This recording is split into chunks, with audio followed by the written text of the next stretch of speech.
जी, स्वागत है आप सभी का स्टडी हमारे साथ चैनल पर। मैं हूं देवेंद्र सिंह। आशा करता हूं आप सभी बहुत अच्छे होंगे। जैसा कि हम हर साल आपके साथ उन टॉपर्स को मिलाते हैं जिन्होंने बहुत ही मेहनत के साथ यूजीसी नेट एग्जाम को क्वालिफाई किया होता है, जेआरएफ हासिल किया होता है या फिर नेट क्वालिफाई किया होता है। इजाज तमोली, सबसे पहले आपका हमारे चैनल पर बहुत-बहुत स्वागत है। Thank you sir. Thank you very much. जी, इजाज अपने बारे में बताइए, आप कहाँ से हो? सर मैं प्रॉपर महाराष्ट्र से हूँ। मैंने सारी पढ़ाई सांगली डिस्ट्रिक्ट महाराष्ट्र से पूरी की है।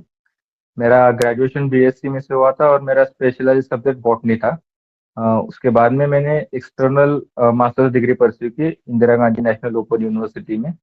और मैंने इससे पहले 3 कॉन्सिक्यूटिव नेट मेरी क्लियर थी, पहले 3 अटेम्प्ट में। इस बार मेरा जूनियर रिसर्च फेलोशिप यानी जेआरएफ निकल गया। ओके, इजाज आपको 3 बार नेट क्वालिफाई करने पर और फाइनली जेआरएफ क्वालिफाई करने पर बहुत-बहुत शुभकामनाएँ। Thank you very much sir. आप हमारे स्टूडेंट्स को ये बताइएगा कि 3 बार लगातार नेट क्वालीफाई करने के पीछे आपकी स्ट्रैटेजी क्या थी? स्ट्रैटेजी इसके पीछे ऐसे कोई, जो पहले 3 अटेम्प्ट के उसके लिए ऐसी कोई एज पर से कोई स्ट्रैटेजी नहीं थी। मैं साइमल्टेनियसली कॉम्पिटिटिव एग्जाम का प्रिपरेशन भी कर रहा था, तो उसका डायरेक्टली इनडायरेक्टली मुझे हेल्प इसमें भी नेट के एग्जाम क्वालिफाई करने में हुआ। खास कर जो पहला पेपर है उसमें तो करने के लिए काफी हेल्प हुआ। मैंने पहली नेट जब क्लियर की थी तब मैंने ऑलरेडी यूपीएससी सीडीएस का एग्जाम क्रैक हो चुकी थी। उस वक्त मैं इंटरव्यू की प्रिपरेशन कर रहा था, तो मैंने ऐसे ही नेट दे दिया था कि शायद निकल जाए। तो उस बार मेरा पैरा निकल गया था। सेकेंड अटेम्प्ट में मेरा थोड़ा सा टाइम मिसमैनेजमेंट हुआ, लेकिन I was able to comfortably clear the NET examination. लेकिन जेआरएफ उस बार भी नहीं हुआ था। और थर्ड अटेम्प्ट में मेरी एक और फूड कॉर्पोरेशन की मेंस कुछ तो थी, एफसीआई मेंस ऐसे कुछ तो थी, और उस वक्त भी मैंने सिर्फ फॉर्म भरा था। वो भी थर्ड टाइम मेरा नेट निकल गया था।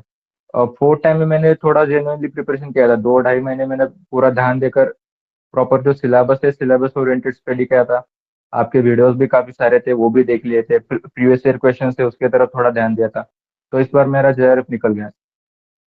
ओके, इजाज़ जैसे कि आपने 3 बार लगातार कंटिन्यूअसली नेट क्वालीफाई किया, जेआरएफ के लिए उसमें क्या नया ऐड किया? क्या एफर्ट्स डाले ताकि आपका जेआरएफ हो जाए? और सर अगर आप कॉम्पिटिटिव एग्जाम के प्रिपरेशन कर रहे हैं तो आपका पेपर 1 ठीक से निकल जाएगा। लेकिन पेपर 1 की जो बात की या स्ट्रेटेजी थी, उसमें आपको जो लॉजिक का जो पार्ट है, मतलब इंडियन लॉजिक है, और बाद में आईसीटी का जो पार्ट आता है वो थोड़ा सा पार्ट, ये और रिसर्च एप्टीट्यूड और टीचिंग एप्टीट्यूड, ये ऐसे 4 चैप्टर है जो नॉर्मली कॉम्पिटिटिव एग्जाम में कवर नहीं होते। तो आपने अगर पहले पेपर के वो 4 चैप्टर पर फोकस कर लिया तो वो एग्जाम कैसे भी हालत में निकल जाएगी। तो वहां पे ज्यादा इंपॉर्टेंस आता है। अगर मैं सिस्टमेटिक तरीके से बताना चाहूँ तो टीचिंग एप्टीट्यूड समझिए कि काफी इजी है। आप सीधे से वो कॉम्प्रहेंड कर सकते हैं, आपको याद भी आ जाएगा। सेकेंड वाला जो चैप्टर है वो है रिसर्च एप्टीट्यूड। रिसर्च एप्टीट्यूड जो ऐसा चैप्टर है जो कई स्टूडेंट है ना पढ़ते नहीं है, क्योंकि इससे पहले भी कई उसका टच नहीं आता, और कॉम्पिटेटिव एग्जाम वाले स्टूडेंट को भी नहीं आता वो। उसका जो प्रिपरेशन है वो आपको सीरियसली करना चाहिए, क्योंकि वो हाइपोथेसिस बहुत कुछ मसाला उसमें भरा हुआ है, तो वो ठीक से करना जरूरी है।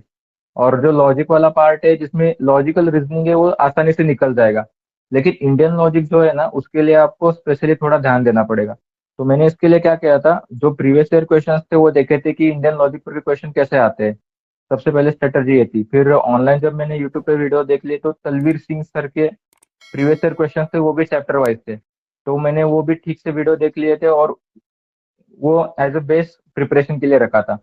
और साइमल्टेनियसली ये जो 4 चैप्टर थे जो मैंने बताया, teaching aptitude, research aptitude, Indian logic और आईसीटी, इनके मैंने शॉर्ट्स और बहुत ही क्रिस्प नोट्स मेरे निकाले थे। 5 पेजेस में ये सारे नोट्स निकल गए थे। तो मुझे मालूम था कि अगर मेरी डिफिकल्टी आएगी तो ये 4 चैप्टर में आएंगी। इसी वजह से मैंने वो जो पार्ट था ना वो रिपीटेड रिपीटेड हर दिन रिवीजन में रखा था। जो मेरा लास्ट अटेम्प्ट था ना जिसमें मेरा जेआरएफ निकला, तो वो पार्ट मेरा डेली रिवीजन में था। आपने रिसर्च को, टीचिंग को, आईसीटी को, ज जहाँ-जहाँ भी आपको लगता था कि आपकी वीकनेसेस है, आपके क्वेश्चन्स गलत हो रहे यस हैं, सर। आपने उनको आइडेंटिफ़ाई किया और उनको और भी अच्छे से इम्प्रूव करके नेक्स्ट एग्ज़ाम के लिए अपने आप को प्रिपेयर किया। तो पेपर 1 के लिए यस सर। कौन-सी किताब आप पढ़ते थे? सर मैंने पेपर 1 के लिए, वैसे तो मेरे आर्यन पब्लिकेशन की एक बुक थी, मुझे ऑथर का नाम ठीक से याद नहीं आ रहा था, लेकिन मैंने उसके क्वेश्चंस बहुत सारे सॉल्व किए थे। और मेरे जो नोट्स थे ना मैंने उनसे में ही निकाले थे। और एक जो किताब है इसके साथ रेफर करना बोलते हैं वो है केवीएस मदान। मैंने वो ऐसे पर से उसकी कोई हार्ड कॉपी नहीं ली थी, लेकिन मेरे पास सॉफ्ट कॉपी थी, तो मैंने वो उसी से प्रीवियस ईयर क्वेश्चंस कर लिए थे। लेकिन एक बात यहाँ पे ध्यान रखना होगा स्टूडेंट को, केवीएस मदान के अगर आप ओल्ड एडिशन देख रहे हो या उसके जो प्रीवियस ईयर के क्वेश्चन है वो सॉल्व कर रहे हो, तो उस वक्त की डिफिकल्टी लेवल और पिछले 3 या 4 साल में जो पेपर वन की जो डिफिकल्टी लेवल आ रही है, इसमें काफी जमीन आसमान का फर्क है। तो मुझे लगता है आप अरिहंत या कोई भी एक बुक ऐसी खरीदी करो जो नेट के पेपर वन के लिए सफिशिएंट होगी, उसके नोट्स निकालो या फिर माइक्रो नोट्स निकालो, और उसके साथ प्रीवियस ईयर क्वेश्चन उसके साथ ऐड कर लो, जो ऑनलाइन या यूट्यूब के उसके कई सारे वीडियोस है, तो वहां से मिल जाएगा आपको। ओके स्टूडेंट्स, आपको मैं यहाँ पे बता दूं कि इजाज ने दिसंबर 2023 वाला जो यूजीसी नेट एग्जाम था उसमें जेआरएफ क्वालिफाई किया था। ऑलरेडी वह 3 बार पहले से नेट क्वालिफाई कर चुके हैं। या स्टूडेंट जो फर्स्ट टाइम इस एग्जाम में अपीयर होने वाला है, उसको इस यस। एग्जाम के लिए किस तरीके से प्रिपेयर करना चाहिए? पेपर वन जो है ना वो ज्यादातर कॉमन सेंस पर बेस्ड है। अगर आपको टीचिंग एप्टीट्यूड है ना, वो ऐसे कोई रट्टाफाई करने वाली चीज नहीं है। आपका जनरल ऑब्जर्वेशन है, आप स्कूल डेज में अगर टीचर को ऑब्जर्व कर रहे हो तो उससे बहुत सारी चीजें ना वो सॉल्व हो जाएगी। हाँ, कुछ कुछ थ्योरी है वो याद करना पड़ता है, वो अगर उसका माइक्रो नोट्स या शॉर्ट नोट्स निकाल लोगे तो हो जाएगा। रिसर्च एप्टीट्यूड वो ऐसा पार्ट है कि अगर उसका ऑब्जर्वेशन हो भी तो वो पट इतने जल्दी याद नहीं आएगा। तो रिसर्च एप्टीट्यूड के लिए आप कोई सी भी एक किताब ले लो और उसमें से शॉर्ट शॉर्ट नोट्स निकाल लो, और वही रिपीटेड रिपीटेड में रिवीजन की इसमें रख लो। थर्ड मोस्ट इम्पोर्टेंट थिंग जो है, आईसीटी के लिए जो पार्ट है वो काफी भी नया हो जाता है। आईसीटी को ज्यादातर स्टूडेंट है ना टच करते नहीं। तो अभी जो प्रीवियस मैंने परसों का जो क्वेश्चन पेपर था वो देखा, उसमें शायद बाइनोमियल का कुछ तो ऐसे पूछा हुआ था। थोड़े से कॉम्प्लिकेटेड क्वेश्चन थे, तो आईसीटी की तरफ ज्यादा ध्यान देना जरूरी है। अगर आप पेपर वन में अच्छा स्कोर करना चाहते हैं तो आपका टाइम मैनेजमेंट होना बहुत जरूरी है, क्योंकि यदि आपने अपना टाइम खराब कर लिया तो आपका यस पेपर सर। टू भी खराब हो जाएगा। तो वेरी इंपॉर्टेंट है यस कि सर। आप डीए और पैराग्राफ को बिल्कुल अच्छे से मैनेज करके चले, टाइम को ध्यान में रखते हुए। तो इजाज, हमें यस इतिहास सर। के बारे में बताइएगा कि इतिहास को आप कैसे अप्रोच करते थे। मुझे पता है कि आपने बाकी भी कॉम्पिटेटिव एग्जाम की तैयारी की है, काफी अच्छे से हिस्ट्री को भी पढ़ा है, लेकिन तीनों यस सर। कालखंड की अप्रोच एक नया स्टूडेंट है उसको किस तरीके से डेवलप करनी चाहिए?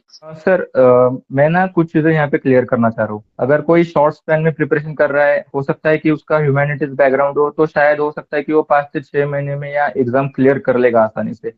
लेकिन जिसका मेरा खुद का ह्यूमैनिटीज बैकग्राउंड पहले नहीं था, तो मैंने बहुत पहले हिस्ट्री पढ़ा हुआ था, लेकिन मुझे टाइम ज्यादा देना जरूरी था, ये सबसे पहली बात है। सेकेंड मोस्ट इंपॉर्टेंट थिंग है कि बहुत सारे ऐसे स्टूडेंट है वो सेल्फ स्टडी करते हैं, उन्हें कोई कोचिंग अवेलेबल होती नहीं या फिर अफोर्ड नहीं कर सकते। तो चीजें इस वक्त ऐसे ध्यान रखनी चाहिए कि आपको सबसे पहले एनसीईआरटी जितना हो सके उतना आपका क्लियर होना चाहिए। उसमें भी अगर जब कोई नया बंदा या नया स्टूडेंट एनसीईआरटी पढ़ रहा है तो वहां पे भी कंफ्यूजन आ जाएगा, क्योंकि ओल्ड एनसीईआरटी पढ़ना है या न्यू एनसीईआरटी पढ़ना है, वो यहाँ पर भी एक इशू आ जाता है। और मेरे हिसाब से अगर कोई नया स्टूडेंट प्रिपरेशन कर रहा है तो उसके उसे सबसे पहले ओल्ड एनसीईआरटी ठीक से पढ़ लेना चाहिए। बताता हूँ क्यों। क्योंकि ओल्ड एनसीईआरटी जो भी किताब है ना वो एक सिस्टमेटिक वे में है। एंशियंट के बाद में मेडावल आ जाएगा, मेडावल के बाद में मॉडर्न आ जाएगा, आपको लिंकेज स्टेब्लिश करने में आसानी होगी। हिस्ट्री एक ऐसा सब्जेक्ट है जिसमें कई सारी क्रोनोलॉजीज पैरेलल चलती है। तो उसके लिए जितना एक लिंकेज स्टेब्लिश होगा ना उतना ही बेटर होता है। न्यू एनसीईआरटी जो है, मैं ऐसे नहीं कहूंगा कि काफी बुरी है, लेकिन मैं उसमें जो है ना जो थीम वाइज जो कुछ भी बेस्ड है वो थीम वाइज बेस्ड है। तो वहां से ना जो नया स्टूडेंट है उनको लिंकेज स्टेब्लिश करने में काफी दिक्कत होती है। अगर आप आपका एंशियंट वीक है या आप एंशियंट क्लियर करना चाहते हो, तो सबसे पहली बात है कि आपको आर एस शर्मा ठीक से पढ़ लेनी चाहिए। फिर वो हो सकता है आपके 10th स्टैंडर्ड की आर एस एनसीईआरटी पढ़ लो या फिर उसके जो अपग्रेडेड वर्जन है वो पढ़ लो। उसके बाद में मेडिवल के लिए सतीश चंद्र है वो पढ़ लो, और मॉडर्न के लिए तो उसकी भी एक बिपिन चंद्रा के है, वो पढ़ लो, या फिर आप डायरेक्टली मॉडर्न के लिए आप डायरेक्ट स्पेक्ट्रम के लिए भी जम कर ले तो वो भी बेटर है। तो स्टूडेंट्स, इजाज को यदि हम ध्यान से सुने तो इनकी स्ट्रेटजी में सबसे पहली अप्रोच थी एनसीईआरटी की बुक्स। उनको इन्होंने बहुत अच्छे से पढ़ा है, चाहे आप ओल्ड पढ़ो न्यू एनसीईआरटी पढ़ो, वो आपको बेनिफिट ही करेगी, क्योंकि आपको एक क्रोनोलॉजिकली ऑर्डर में इतिहास को याद रखना आसान रहेगा, क्योंकि प्राचीन काल के बाद यस मडाइवल, सर। उसके बाद मॉडर्न शुरू हो जाता है। तो वो आपको हेल्प करेगा चीजों को रिटेन करने में, याद करने में। जैसे आपने ओल्ड एनसीईआरटी की बात की, इसके अलावा इतिहास की कौन सी बुक्स हैं जो आपको लगता है कि यूजीसी नेट एग्जाम में जो क्वेश्चन पूछे जाते हैं काफी डेप्थ में पूछे हाँ। जाते हैं, तो कौन सी ऐसी बुक है जहाँ से क्वेश्चन ज्यादा मिल जाते हैं? अभी वैसे इजाज मैं आपको एक चीज बता दूं, जो अभी 18 जून को जो एग्जाम हुआ था उसको हम एनालाइज कर रहे थे, तो मैंने देखा है कम से कम 25 से 28 क्वेश्चन ऐसे थे जो डायरेक्टली एनसीईआरटी की बुक से मिल गए, और वो भी यस 11th सर। और 12th की एनसीईआरटी से। फिर भी बाकी के जो कुछ यस क्वेश्चन ऐसे थे जो सर। एनसीईआरटी में नहीं थे। तो उसके अलावा हमें एडवांस बुक भी पढ़नी पड़ेगी, तो कौन सी बुक आपको लगता है कि ज़्यादा बेहतर है? अगर आप पढ़ रहे हो तो ऐसे बहुत सारी बुक है जो अवेलेबल है मार्केट में। तो मेरा तो एम था कि मैं यूजीसी नेट का भी एग्जाम प्रिपरेशन साइमल्टेनियसली रख लूँ और कॉम्पिटिटिव एग्जाम का भी साथ में रख लूँ। तो मैंने ऐसा सोर्स ढूंढा था जो दोनों तरफ कॉमन आ जाए। तो मैंने जो नोट्स निकाले थे, हालांकि मैंने एनसीईआरटी दोनों पढ़ी थी, ओल्ड और न्यू दोनों भी पढ़ी थी। मैं ज्यादा प्रेफर करता हूँ कि ओल्ड वाली पढ़ लो। जो मैंने अभी जो नोट्स निकाले हुए थे वो ना, मैं प्रतीक नायक सर के जो पीपीटी थे हिस्ट्री के, तो वहां से मैंने नोट्स निकाले थे एंशियंट हिस्ट्री के, तो वो मैंने ज्यादातर रिवाइज कर लिए थे। और मैंने इससे पहले भी उपिंदर सिंह मैंने ठीक से पढ़ा हुआ था, लेकिन मैंने लास्ट मोमेंट में वो रिवाइज करने के लिए लिया नहीं, क्योंकि जो ऑलरेडी मेरे नोट्स थे ना, तो उसमें वो कवर हो रहा था। पेपर 1 और पेपर 2 दोनों में प्रीवियस ईयर के क्वेश्चन पेपर का कितना रोल रहता है? Yes sir. सर बात ऐसी है कि जो नॉर्मल टेस्ट सीरीज या कोई रैंडम टेस्ट सीरीज है, तो उससे आपको सबसे पहली बात है कि क्वेश्चन की डेप्थ समझ नहीं आएगी। अगर कोई आप मैंने जैसे पहले बताया कि जो ओल्ड वाले जो पहले किताबें थे पेपर वन के, तो उनके क्वेश्चन सिंगल लाइनर थे, लेकिन अब वैसे नहीं है। अभी जो क्वेश्चन आ रहे हैं तो वो थोड़े लॉजिकल थिंकिंग वाले आ रहे हैं, लेंदी आ रहे हैं, डीप थिंकिंग होना चाहिए। कभी कभी लगता है सारे टर्म सिमिलर है, तो उनके सामने ऐसे होता नहीं है, ऑप्शन देखते तो कुछ अलग आ जाता है। तो मुझे ऐसे लगता है कि पहले पेपर प्रीवियस ईयर क्वेश्चन जो है, इंटरनेट पर वीडियो है, जैसे कि मैंने बताया कि मैंने तलवीर सिंह की जो वीडियोस थे ना प्रीवियस ईयर क्वेश्चंस के पहले पेपर के लिए, वो मैंने काफी रेफर किए हुए थे और वो काफी अच्छा भी था। प्रीवियस ईयर क्वेश्चंस को मिल जाते हैं पहले पेपर के, तो वो रेफर कर लो बजाय कोई रैंडम क्वेश्चन पेपर सॉल्व किए। और मेन इश्यू तो ऐसा है कि पेपर वन के तो इतने सारे पेपर आपको मिल जाते हैं, क्योंकि हर एक शिफ्ट के हर एक बैच के पेपर इससे पहले अलग अलग हो जाते थे। तो बेटर है कि आप वही रेफर कर लो। बिल्कुल। इतिहास के पीवाईक्यू कितने इंपॉर्टेंट हैं? आपको कितनी हेल्प करते थे? Yes sir, yes sir, I just want to say sir, second attempt में क्या हुआ था, मैंने जो था प्रीवियस प्रीवियस ईयर क्वेश्चन किए नहीं थे। तो मैंने जो रैंडम बुक्स थी ना, तो कृष्ण एक किताब थी मेरे पास कृष्णा रेड्डी में, उसमें शायद 3 या 4 हजार कुछ तो एमसीक्यू थे। तो मैं वो सॉल्व करके गया था और मुझे लगा कि अब मेरा हो जाएगा इस बार, क्योंकि प्रिपरेशन किया था उतना तो हो गया। फिर सेकेंड अटेम्प्ट में जब समझ में आया इस बार भी नेट ही निकला है, जेआरएफ क्यों नहीं निकला। फिर थोड़ा जब मैंने अपने आप को चेक करके देखा कि कहाँ पे स्ट्रेटजी गलत हो रही है, तो मैंने देखा कि मैंने प्रीवाई किया ही नहीं है। अभी तक का जो कुछ प्रिपरेशन था वो एक normal random source of question थे, तो वहां से मैंने किया। फिर मैं सर्च करने लगा कि प्रीवियस ईयर कहाँ पे मिल जाएंगे, तो आपके यूट्यूब पर 2 वीडियोस थी, तो मैंने सर्च किया था कि हिस्ट्री पीवाईक्यू यूजीसी नेट के, क्योंकि उसके पेपर इजीली मिलते नहीं थे। तो मुझे पीवाईक्यू जो अगर रेडीमेड मिल रहा तो मैं वो ले लेता। तो आपके वो 2 घंटे के 2 मैराथन वीडियोस थे, तो मैंने वो वीडियोस ठीक से देख लिए थे। फायदा हुआ क्या उस वीडियोस का, क्योंकि सबसे पहली चीज थी कि आपने उसका जो क्वेश्चन था उसका आंसर तो बताया था, लेकिन हर एक जो 4 ऑप्शन थे ना उसका एनालिसिस भी आपने बताया हुआ था।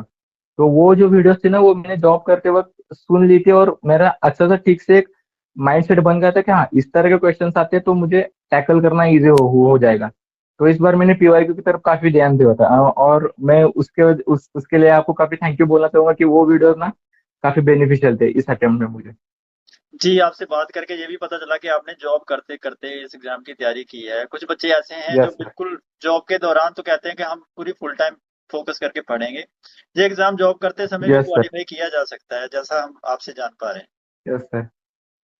Yes sir. सर इसके पीछे स्ट्रेटेजी क्या है, आपको फुल टाइम तब देना पड़ेगा जब आपने कोई सिलेबस नया हो, या आपने कभी पढ़ा ही नहीं है, या फिर आप डायरेक्टली एग्जाम के लिए अपियर करने के बारे में सोच रहे हो, और एग्जाम 3 या 4 महीने के बाद में है, आप अभी से प्रिपरेशन कर रहे हो, या आपका कोई टच नहीं है। जब आपका सिलेबस एक एक एक लिमिट तक आपकी नजर के नीचे जा चुका होगा, या आपने पढ़ लिया होगा, तो आपको वो बाद में आप टाइम को मैनिपुलेट कर सकते हो। आपको समझ में आ सकता है कि आपकी वीक एरियाज कौन से हैं, आपको किन एरियाज पर वीक, कि कौन सा एरिया स्ट्रॉन्ग है, आप कहाँ बेटर परफॉर्म कर सके हो।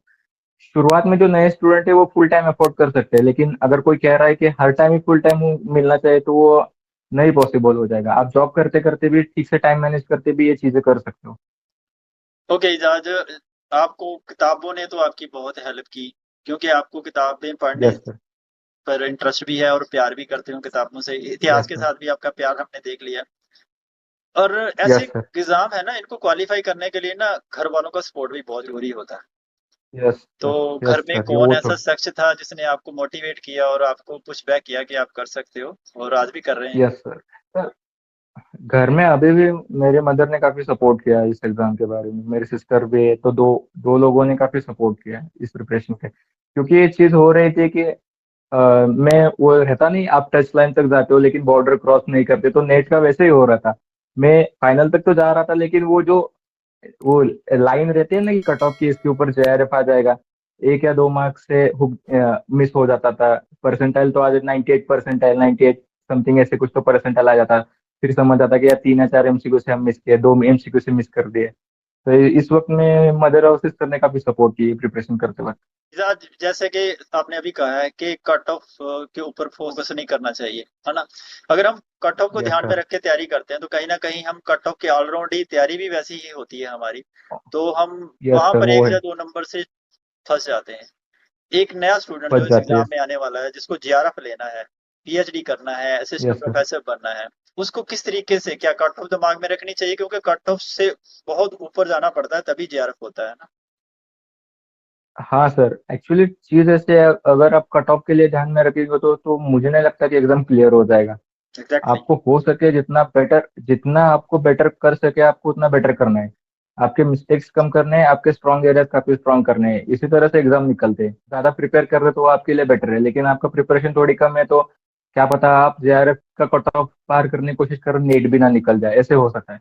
लैंग्वेज कितना बड़ा बैरियर होता है इस एग्जाम में? जैसे आप यस सर। महाराष्ट्र से हो, तो ऑब्वियस है कि यस आपने सर। अपनी जो बेसिक पढ़ाई है वो मराठी में की होगी और यस। साथ साथ इंग्लिश में की होगी। Yes sir. तो यूजीसी का जो एग्जाम है वो तो या यस। तो हिंदी में पूछा जाता है या फिर इंग्लिश में। या तो फिर इंग्लिश। लैंग्वेज का यस सर। कितना बैरियर था आपकी पढ़ाई में?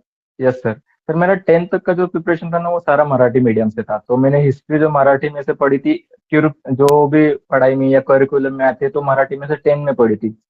लेकिन जो बीच में का 4 या 5 साल का जो गैप था ना, उसमें मैंने एक्स्ट्रा रीडिंग की हुई थी, लेकिन वो भी पूरा मराठी में से था। लेकिन वो ऐसा कोई कंसोलिडेटेड नहीं था कि आपको हॉबी है आप कोई किताब पढ़ लेते तो 20-22 किताब मैंने ऐसे पढ़ दी थी। लेकिन जब ये नेट का प्रिपरेशन आया तो शुरू में मुझे दिक्कत हो रही थी। जब मैं बीएससी का प्रिपरेशन करा तो मेरी इंग्लिश काफी बहुत अच्छी बन गई थी, तो मैंने थोड़ा सा एफर्ट्स ज्यादा पुट करने के बाद में मुझे वो इंग्लिश समझ में आने लगी। तो ऐसे कोई डिफिकल्ट नहीं है, लेकिन आप अगर दिमाग में लेकर ही बैठोगे कि अगर यार मेरा तो कोई वर्नाक्युलर मीडियम है, वर्नाक्युलर लैंग्वेज है, मेरा निकल नहीं जाएगा, तो फिर वो थोड़ा डिफिकल्ट है। अगर आपको लग रहा है कि आपका मीडियम कोई और है तो बेटर है कि आप अपने एफर्ट्स बढ़ा लो। यस आपके सर। अकॉर्डिंगली जो बच्चे अभी बिल्कुल फेड अप हो चुके हैं, जिनको लगता है कि ये एग्जाम हमने बहुत अच्छे से पहले दिया था, हमारा स्कोर बहुत अच्छा रहा था, यस लेकिन सर। अब दोबारा से फिर से जाके देना पड़ेगा, आपके यस अकॉर्डिंगली सर। बच्चों को किस तरीके का माइंडसेट बनाना चाहिए और इस एग्जाम में दोबारा से री अपीयर होने के लिए किस तरीके की अप्रोच को डेवलप करना यस चाहिए? सर, बात ऐसी है कि ये जो सिनारियो है एग्जाम कैंसिल होना या पोस्टपोन होना, ये पहली बार नहीं हो रहा। क्योंकि 2021 या 22 में जब कोविड का सिचुएशन चल रहा था तब भी ऐसे ही हुआ। तब एग्जाम एग्जाम की डेट आ जाती थी, बाद में 2 दिन के बाद पता चलता था कि यार ये तो और से पोस्टपोन हो रही है।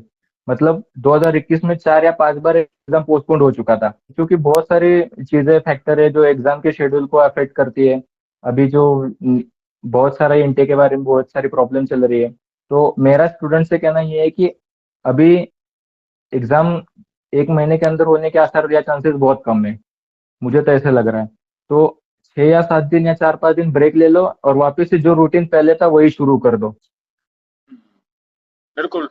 मुझे भी लगता है कि अभी बच्चों को अपना ना दिमाग सेंटर में करके तैयारी फिर से शुरू कर देनी चाहिए, क्योंकि कोई पता नहीं यस यूजीसी सर। कब अनाउंस कर दे, कब एग्जाम की डेट अनाउंस हो जाए, और उस बाद में हमारे पास ना तो रिवीजन का समय रहेगा ना हम एक्स्ट्रा कुछ पढ़ सकते हैं। तो इजाज, आपने हमारे स्टूडेंट्स को आके बहुत अच्छे से गाइड किया, और मुझे उम्मीद है कि आपको सुनने के बाद उनको बहुत मोटिवेशन मिलेगा और वो अपनी एग्जाम में पूरी तरह से फोकस यस करके सर। पढ़ने लग जाएंगे। अंत में यस हमें सर। थोड़ा सा बच्चों को ये बताइएगा कि कौन सी मिस्टेक्स है अभी वो ध्यान में रखें अगर यूजीसी में जेआरएफ लेना चाहते हैं। सबसे पहले बात है कि आप अगर एग्जाम नॉलेज ओरिएंटेड चीजों को ध्यान में रखकर प्रिपेयर कर रहे हो तो काफी डिफिकल्ट है कि आपका एग्जाम आसानी से निकल जाए। आपको ये ध्यान में रखना होगा कि आपकी जो एग्जाम है ना वो एग्जाम का पैटर्न है, वो एग्जाम का सिलेबस है, वो सिलेबस के हिसाब से आपको प्रिपेयर करना है। अगर आप नॉलेज ओरिएंटेड प्रिपरेशन कर रहे हो, जो जो चीजें जो जो किताबें मन में है उसे पढ़ रहे हो, पढ़ के रख देते हो, सेकंड किताब उठाते हो, पढ़ के रख देते हो, तो ये पैटर्न नहीं चलेगा। आपको नॉलेज मिलेगी लेकिन एग्जाम क्लियर नहीं होगी। तो मेरा सबसे पहला पॉइंट ये है कि हो सके जितने हो सके उतनी किताबें कंसाइज रखिए। जितने सोर्सेस है लिमिटेड सोर्सेस रखे और लिमिटेड सोर्सेस को ध्यान में रख के प्रिपरेशन किए। ये हुआ पहला पॉइंट। सेकेंड पॉइंट में जो बता रहा हूँ, मैं रहकर अकेले प्रिपेयर करे उनके लिए काफी इंपॉर्टेंट है कि नोट्स निकालते वक्त ना एक स्ट्रेटजी क्लियर होनी चाहिए। जब आपके 2 या 3 रीडिंग ठीक से हो जाए तब आपने नोट्स निकालना शुरू कर दीजिए। क्योंकि होता चीज ऐसे कि अगर कोई बंदा नया प्रिपरेशन कर रहा है तो शुरू में जोश जोश में होता है, वो सारी जो किताब लिखी हुई है ना वही किताब अपने हाथ से लिख देता है एक और। तो अगर किताब 300 पेजेस के तो उसके नोट्स ही 150 पेजेस के बन जाते हैं, ऑलमोस्ट वो पैरेलल एक किताब बन जाती है। आप नोट्स लिखना तब शुरू कर रहे हो तो आप जब आपके 2 या 3 रीडिंग कंप्लीट हो जाए। उसमें भी सिस्टमेटिक तरीका है। सबसे पहली बात है कि जब आप पहला रीडिंग करते हो तो कुछ चीजें या कुछ फैक्ट ऐसे होते हैं जो आपको ध्यान में रह जाती है, वो आपको नोट्स में लिखने नहीं है। जो सेकंड टाइम आप पढ़ते हो तो कुछ चीजें एक्स्ट्रा ध्यान में रहने लगती है, फिर वो आपको लगता है कि ये भी मैं ध्यान में रख लूंगा। तीसरे बार जब हम पढ़ते हैं तो तब हमें लगता है कि बहुत सारी चीजें जो या फिर कुछ चीजें ऐसे जो हम भूल रहे हैं या फिर ध्यान में नहीं रहे या फिर कंफ्यूजन हो रहा है या फिर जो स्पेसिफिक थीम है उसका सेंट्रल थीम हमें कैच नहीं हो रहा। तो ऐसी चीजें जो हमें ठीक से याद नहीं आती वो नोट्स में आने चाहिए। और नोट्स ऐसे निकालने चाहिए कि वो क्रिस्प और कंसाइज होने चाहिए। अगर हम नोट्स लिख रहे हैं और उसमें इज वुड शुड वॉज ऐसे कुछ तो हुज एक्सेट्रा एक्सेट्रा ऐसे कुछ तो लिख रहे हैं जो कि प्रैक्टिकली उसका कोई इंपॉर्टेंट नहीं है या फिर उसका रिवाइज करने में कोई फायदा नहीं है, तो ऐसी चीजें नोट्स में नहीं आनी चाहिए। और नोट्स ऐसे होने चाहिए जो सेंट्रल थीम को भी कैच करनी चाहिए और उसमें फैक्ट भी क्लियर होने चाहिए। बच्चों की बहुत बड़ी ये टेंशन होती है कि नोट्स कैसे बनाए जाएं। यस और सर। आपने बहुत ब्रीफली इस चीज को क्लैरिफाई किया है कि अगर आपने नोट्स बनाने हैं तो पहले आपकी 1 से 2 रीडिंग आपकी उस बुक की हो जानी चाहिए। उसके बाद हो जाएगा। आपको जो फैक्ट लगता है कि वो आप याद नहीं कर पा रहे, बार बार आपको रिवीजन करने की आवश्यकता है, तो आप केवल उन्हीं को लिखो यस ताकि सर। आप उसकी रिवीजन कर सको। तो ये एक बहुत यस बड़ी सर। प्रॉब्लम है बच्चों की जब पढ़ते हैं ना कि नोट्स कैसे बनाए जाएं। सो आपने बहुत अच्छे यस से सर। बताया है। तो मैं स्टूडेंट्स को भी ये रिक्वेस्ट करना चाहूंगा यस कि सर। आप यदि चैनल पर पहली बार आए हैं तो सब्सक्राइब कर लीजिए, साथ में एक बेल नोटिफिकेशन होता है उसको जरूर दबा लीजिए, और वीडियो यस को सर। लाइक और शेयर जरूर करना। अच्छा सा एक कमेंट जरूर करना कि जो बच्चे ने एग्जाम यस में सर। इतनी अच्छी मेहनत की है, इतना हार्ड वर्क किया है, तो उसके लिए आपकी तरफ से एक अच्छा सा कमेंट जरूर आना चाहिए। तो इजाज, बहुत बहुत यस थैंक सर। यू, आपने हमारे चैनल के लिए समय निकाला। थैंक यू अगेन एंड बहुत बहुत यस शुभकामनाएं। Sir. Thank you very much sir.